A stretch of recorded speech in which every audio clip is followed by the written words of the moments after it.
그 우리가 흔히 말하죠. 양파를 볶아 캐러멜라이징을 해라. 그렇죠, 그렇죠. 네. 과연 이건 옳은 말인가? 어. 이거는 화학적으로 틀린 말입니다. 아, 어머나? 백종원 선생님 보고 계십니까? 그래서 백종원 선생님. 인사할 시간도 많습니다. 여러분의 시간을 낭비해드릴 느리지만 쿨한과 랩미팅입니다. 반갑습니다, 교수님들. 반갑습니다. 자, 그래서 이 수비드라는 기술을 만들었고 이걸 보관하는 걸 보면 저렇게 딱 밀폐를 해가지고 밀폐를 해서 저온으로 합니다. 네. 근데 저렇게 밀폐를 해서 고기를 다루는 방식이 하나가 더 있죠. 바로 다음 슬라이드 보여주시면 숙성. 요새는 이제 저 숙성하는 방식이 건식이랑 습식 두 개로 나뉘고 네. 둘 중에 어떤 게 더 근본이냐? 건식입니다, 건식. 건식은 마블링도 많은 고기로 해야 돼요. 그러니까 비싸요, 우선 고기가. 근데 얘를 할 때 그냥 대충 이렇게 여기다 책상에 던져놓는다고 되는 게 아니죠. 그럼 썩잖아요. 그렇죠. 네. 계속해서 습도랑 온도를 끝없이 관리를 하면서 관찰을 해야 되고 겉에를 다 잘라내요. 잘라내요. 딱딱하게 된 네. 걸. 그러니까 안 그래도 비싼 고기가 쪼그라들었는데 겉에까지 잘라내니까 요만큼 남는 거예요. 네. 비싸요. 이거를 해결하려고 습식이 만들어졌어요. 오. 습식은 대충 암캐내도 됩니다. 오. 그냥 밀봉만 해서 하면 되고요. 심지어 습식 숙성에 많이 그런 거 보셨을 거예요. 수조에 넣어가지고. 맞아요. 네, 봤어요. 그 폼이에요. 아무 상관없어요. 진짜 많이 봤는데? 진짜. 목적 중 하나는 폼이었어? 물이 비열이 높으니까 온도 유지가 좀 더 용이하다 정도지 그 물살 때문에 때려가지고 막 숙성이 더 잘 된다거나 물에 있기 때문에 뭔가 바뀌거나 이건 없어요. 이미 밀봉이 돼 있습니다.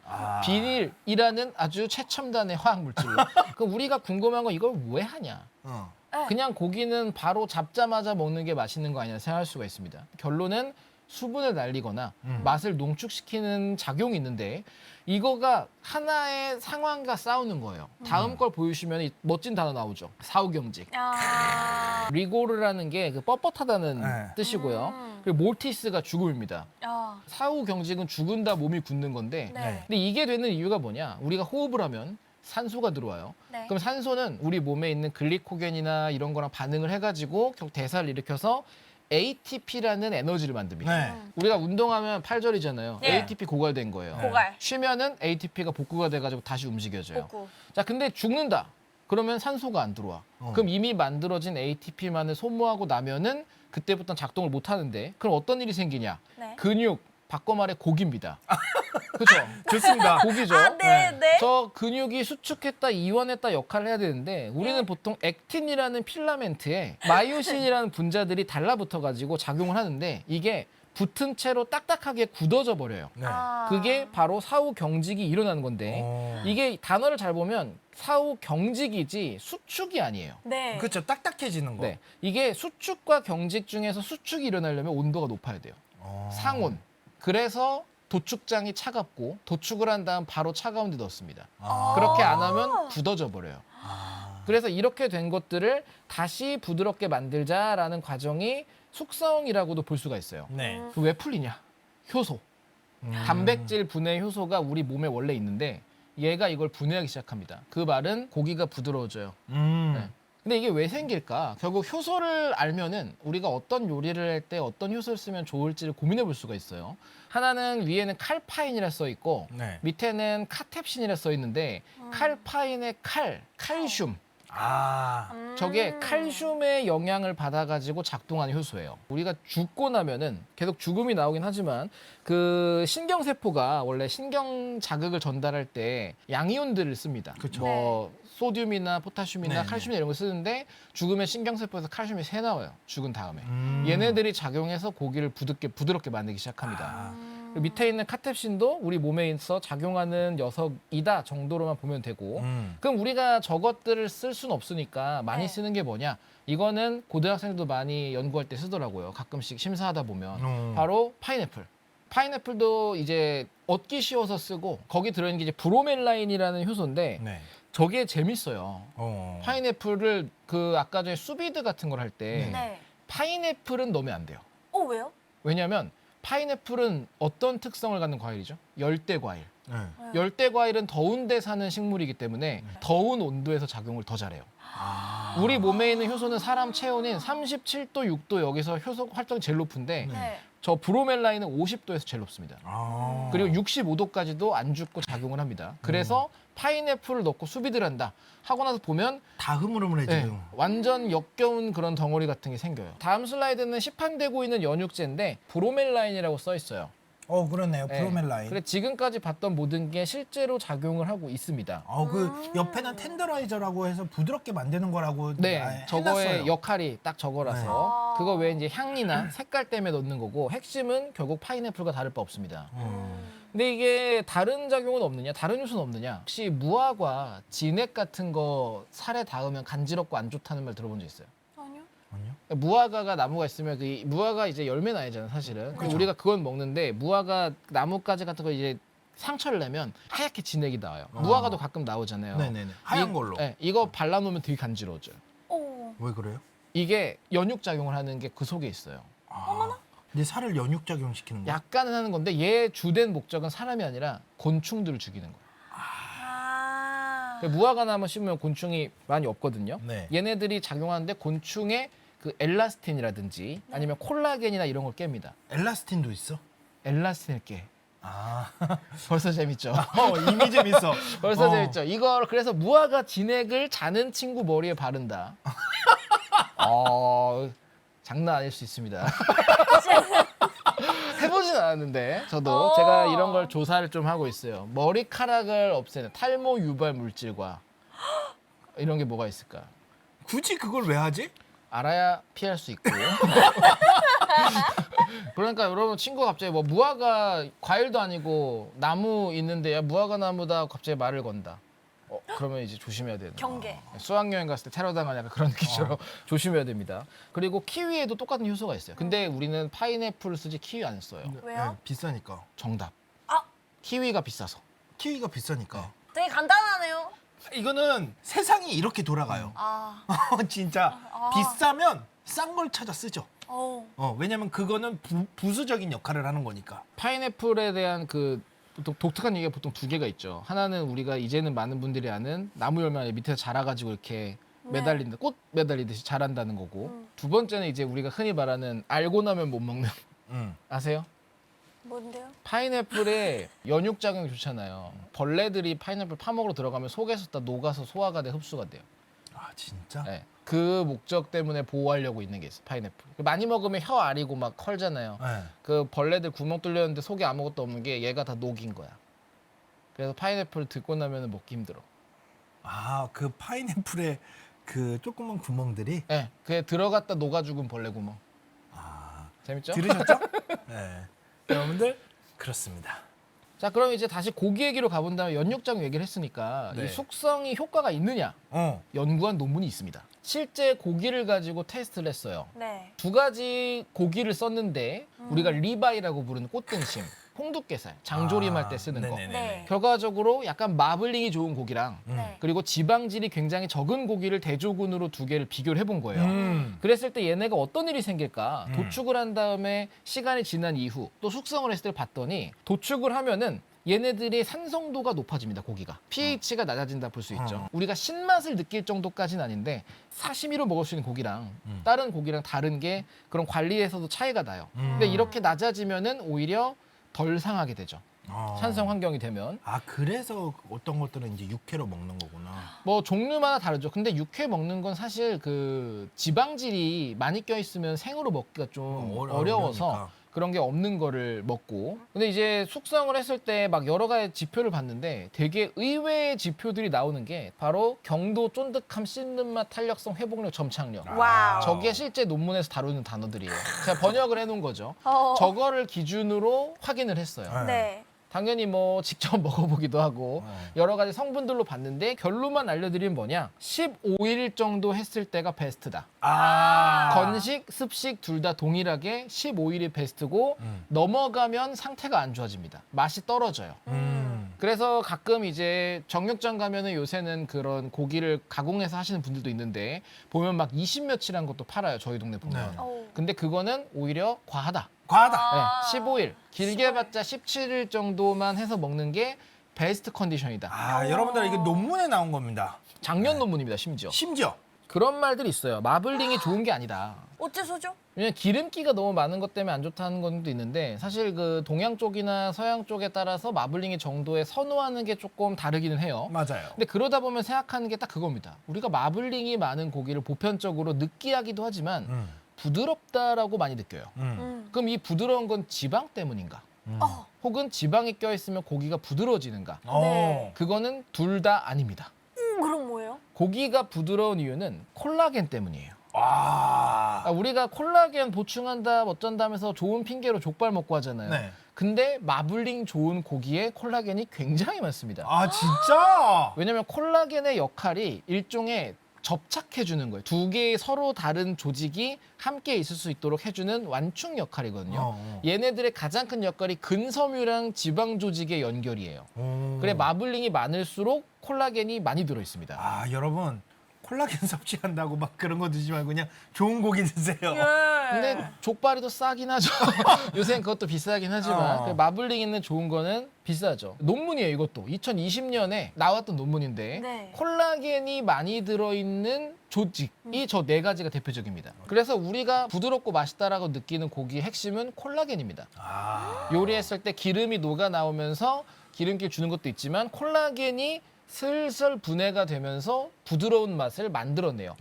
그래서 고기가 흘러내리는 건 아니지만 씹었을 때 으스러지는 것처럼 부드럽게 씹힐 수가 있는 상태라고 볼 수 있습니다. 아마 많은 분들이 당연히 제목이랑 이 주제 봤을 때 처음부터 생각하셨을 네. 마이야르 반응에 대해서 생각해 볼 수가 있는데 네.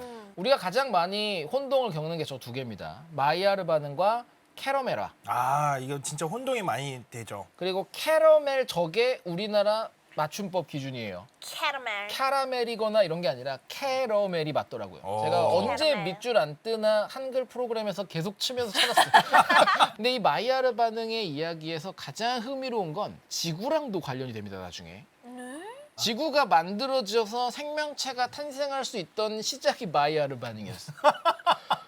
마이야르 반응의 핵심은 당분자랑 아미노산이 결합하는 거를 마이야르 반응이라고 표현을 합니다. 네. 뭐 당은 여러 가지 있겠죠. 탄수화물도 되고 뭐 네. 포도당도 되고 네. 온갖 종류의 당이 있고요. 아미노산은 당연히 뭐 고기나 단백질 이런 모든 것들. 우선 저 반응의 이름은 쉬프 염기 반응이라 불러요. 네. 화학에서 아주 많이 쓰는 반응입니다. 네. 왜냐하면 쉽습니다. 저거는 초등학생도 해요. 그냥 오. 섞으면 가요. 어. 그리고 더 큰 장점은 저렇게 만들어진 게 산성 환경이 되면 쉽게 분해가 됩니다.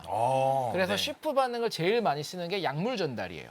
우리가 항암제 같은 거를 저런 반응으로 결합으로 붙여서 넣으면 암세포랑 암 조직은 산성 환경입니다. 네. 우리 몸에서. 그럼 거기에 들어가면 약이 방출되면서 암세포를 죽일 수가 있어요. 그래 약물 전달에서 굉장히 많이 쓰는 화학 반응인데 저 반응이 일어난 다음에 일어나는 반응이 아마도르 리어레인지먼트라는 반응이 일어납니다.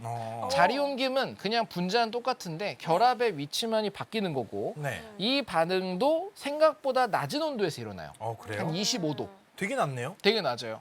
그래서 우리가 할 때 보통은 고기를 구우면 네. 레스팅을 한다 하잖아요. 그렇죠, 그렇죠. 레스팅을 시키는 게 온도도 맞추고 육즙도 흡수시키고 이런 것도 있지만 화학 반응을 마지막까지 일으키려면 레스팅하는 게 훨씬 좋아요. 다 이유가 있다. 네. 근데 저건 이제 저게 완전히 종결까지 가서 더 이상 안 갈 정도면 이미 고기가 뻣뻣하게 탄 거고 네. 거기 있는 분자들이 자리 옮김을 일으켜야 되는 건데 네. 자리 옮김에 일으킨 다음 단계 반응이 하나가 있기 때문입니다. 뭐죠? 트래커 분해 혹은 슈트래커 분해라고 하는 건데 반응이 복잡해 보이지만 이름만 보면 화학 분자가 분해되는구나. 요거 하나 보면 됩니다. 네. 그럼 분해되는 저게 어디 작용하느냐? 첫 번째는 당연히 고기. 네. 아마도르 자리 옮김을 생긴 게 분해가 되면서 여러 가지 물질이 생겨요. 다음으로 사용되는 게 커피 로스팅. 커피. 네, 저게 분해를 했잖아요. 네. 분해돼서 만들어지는 게 커피 향입니다. 그래 로스팅을 해야만 커피콩이 향이 나는 게 슈트래커 분해가 일어나서 향이 나는 거예요. 뭐 피라진이나 뭐 메틸 글라이옥실 같은 향을 갖는 분자들이 저걸로 생기고 또 하나가 빵입니다. 빵 구웠을 때 고소한 냄새가 나는 거. 왜 냄새 안 나던 게 냄새가 나느냐? 휘발성이 있는 작은 분자가 만들어지는 거고 열을 가해야지만 그 고소한 내가 나지 찌면은 고소한 냄새가 안 나요. 그렇죠. 온도가 부족해. 슈트래커 분해를 일으킬 정도로.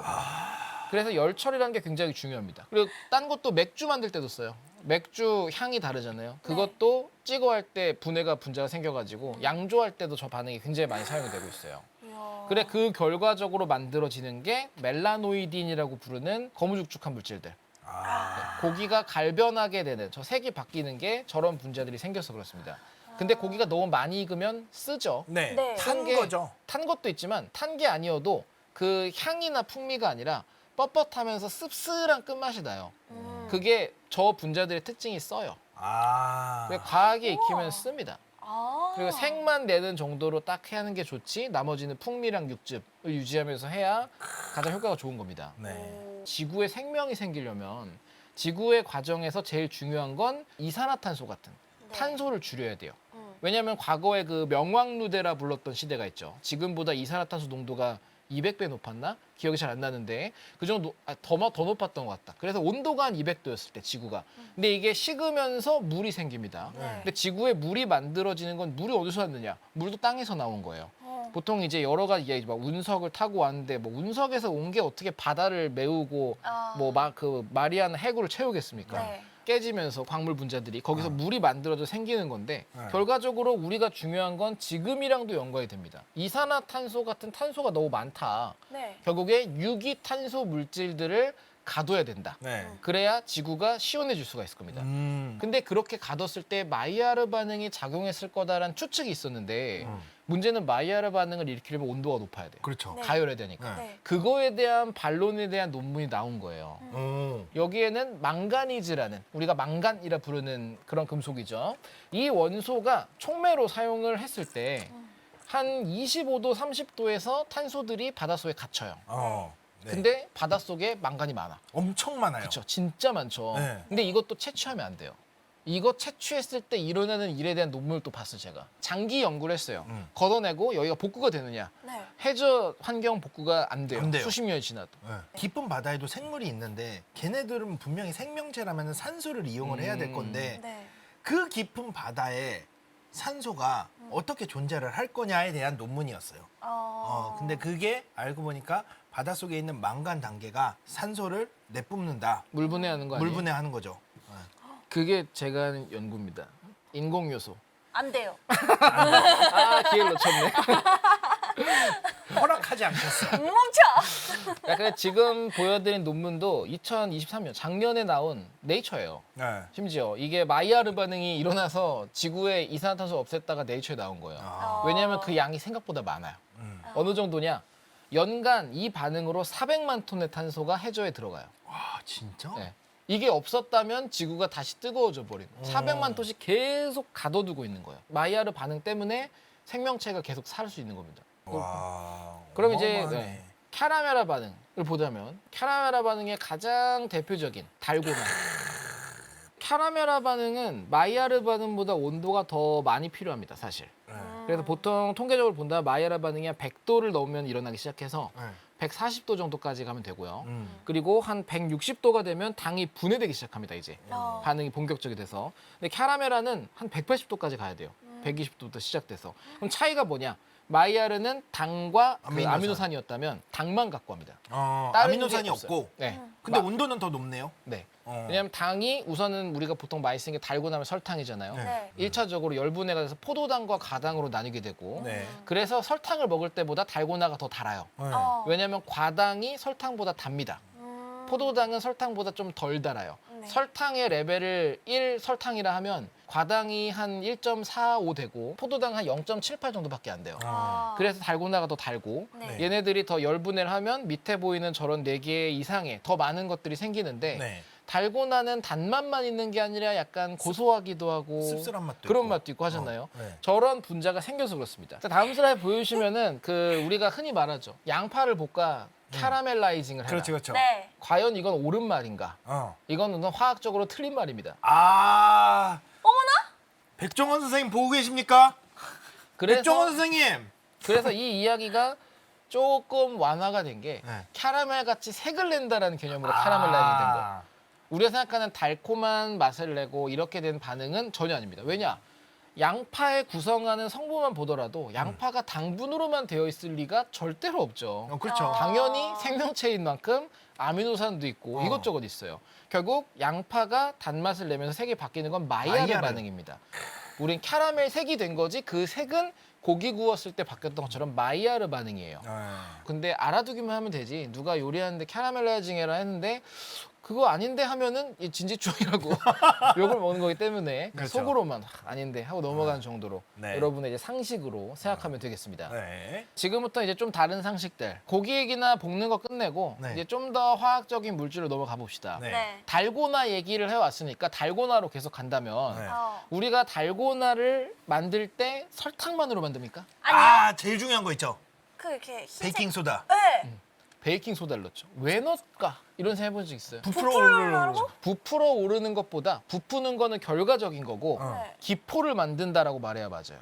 왜냐 그게 아니면 설탕이 딱딱하게 굳어서 먹기가 힘들고 아. 이게 막 이렇게 빵처럼 부푸는 거 아니잖아요. 네. 결과적으로 이 촉감이나 폭신폭신한 느낌을 조금 주려고 넣는 건데 네. 그러면 베이킹 소다라는 물질의 자체는 사실 염기성 물질이라고 보면 돼요. 그렇죠. 근데 이 베이킹 소다가 넣는 이유 중에 또 다른 작용이 뭐냐? 캐러멜화 반응의 속도를 급격히 가속화시켜요. 아, 진짜? 캐러멜라이징은 당 분자들이 일으키는 반응이라서 얘가 중성에서는 효율이 떨어집니다. 아. 약염기성부터 급격히 일어나요. 아, 그럼 약간 촉매제 역할을 하는 거고. 네, 촉매 역할과 함께 기포를 만들어서 이걸 아. 넣고 막 섞어야 되는 게 아, 반응이 빨라가지고 아. 순식간에 가버려요.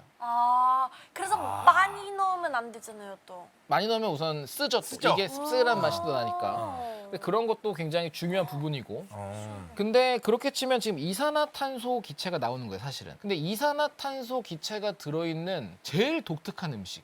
응? 혹시 떠오르는 거 있어요? 이상하다. 이산화탄소가 무슨 맛인지 모르겠는데 일단.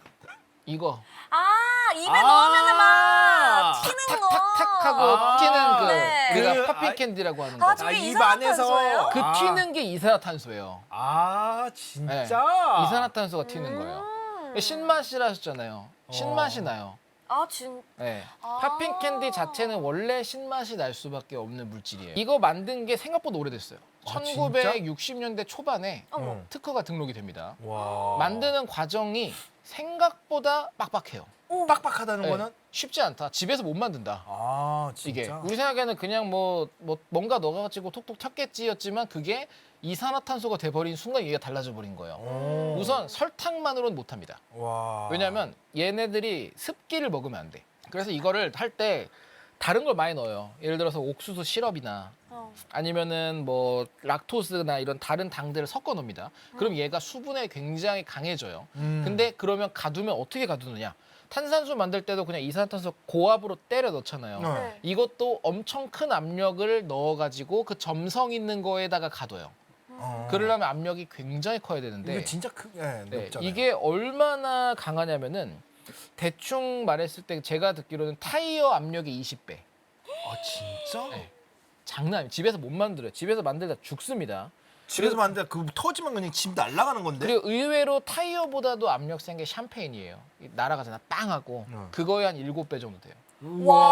와. 왜냐면 1g의 이 설탕 물질에 15ml 정도의 기체를 가둬야지만 그게 튀어요. 그러다 보니까 엄청난 고압으로 이걸 넣어야 됩니다. 그럼 우리가 먹었다. 네. 혀에 닿으면 녹으면서 이산화탄소가 나오죠? 네. 그럼 새콤한 맛이 나요. 아니 근데 궁금한 거는 그 사탕이 되게 잘잖아요. 그러면은 아예 애초부터 그렇게 잘게 만들지는 못했을 거고 부신 걸 텐데 네. 부시면서도 그럼 이산화탄소가 날아가지 않아요? 부시는 날아가겠죠. 과정에서? 부서진 곳에서는. 그냥 우리가 이게 주머니에 가둔 게 아니라 아주 작게 막 들어있는 상태예요. 오. 그리고 심지어 이게 그 탄산 형태를 만들면서 들어가요. 왜냐면 탄산이어야 튀지. 그냥 기체 상태로만 하면은 안 되니까. 근데 탄산이 혀에 닿으면 어떻게 되느냐? 혀에서 그게 분해가 됩니다. 탄산이 혀에 있는 그 맛을 느끼는 곳 중에서 네. 신맛을 느끼는 수용체 쪽에 저 탄산 탈수소 효소 4라는 게 유전적으로 발현이 됩니다. 오. 다른 생물은 모르겠는데 인간은 우선 저게 발현이 돼요. 네. 그럼 제가 하는 역할이 저걸 깨고 저기서 나온 게 마지막에 H 플러스 네. 산성 물질의 가장 핵심적인 양성자. 그래서 신맛이 그래서 나는구나. 탄산이 신 거예요. 그냥 그대로만이 아니라 그래서 쉬어요. 근데 우리가 궁금한 건 맛보다 튀는 거. 네. 왜냐하면 이산화탄소가 우리 혀에 작용할 때 통각 수용체를 작용시킨다라는 논문이 나오기 시작했어요. 신맛과 함께. 통각을? 네. 그거 아픈 거잖아. 따갑잖아요. 어. 이게 네. 거대한 고통이 아니라 어. 왜냐하면 미각이 아니라 통각을 작용시키기 때문에 톡톡톡 느낌이 나는 거예요. 그 탄산음료를 마실 때도 튀는 느낌이 아니 나는 게 실제로 통각이 그러면은 작용돼. 우리 왜 그 먹으면은 소리가 나잖아요. 기본적으로 맞아요. 타다다다다닥 튀는 소리가. 그럼 그건 이산화탄소가 터져 나오는 거. 깨지면서 그 과자가 사탕이. 아. 그러니까 아프다는 게 지금은 고통을 생각하시는데 그냥 아니야. 우리가 감각인 거 촉감, 아니에요? 그냥 촉감으로 이제 탁탁탁탁 느껴지는 거죠. 아. 그게 이제 거길 작용하는 거예요. 안 그러면 그냥 기체 슉 날아가면 안 나야 되는데 그 느낌이 난다는 건 그 충격파 때문에가 아니라 그 작용해요. 이 물질 자체가. 아 진짜로. 네. 아. 그래서 이 이산화탄소의 맛은 그럼 어떠냐? 음. 아까부터 말씀하셨죠. 이산화탄소 맛은 모르겠다. 네. 그거에 대한 연구를 한 게 있어요. 심지어 2009년에 나왔습니다. 사이언스예요. 와우. 이걸 테스트하려고 몇 가지 물질을 하는데 ACK 써 있는 게 그 아세설판 포타슘이라고 네. 합성 감미료입니다. 그러니까 단맛을 느끼는 거고 QUI라고 써 있는 게 그 퀴닌 종류라 쓴맛, NaCl은 신맛, MPG는 그 감칠맛 내는 그런 것들. 네네. 5번에 네모천원 시트릭 애시드가 구연산이라서 신맛이에요. 네. 저 물질들을 미각 세포에다가 했을 때 어떤 신호가 나오는지를 분석을 했어요. 네. 그랬을 때 그거를 오른쪽에 있는 것처럼 음료수나 이산화탄소만을 했을 때도 그걸 작용합니다. 아 진짜. 네. 그러니까 우리는 이산화탄소가 농도가 적어서 그렇지 이산화탄소는 맛을 우리는 감지할 수 있는 감각을 가지고 있습니다. 재밌죠? 와. 그러니까 이산화탄소도 맛이 있어. 이거 어디가 잘난 척하기 딱 좋은 주제죠.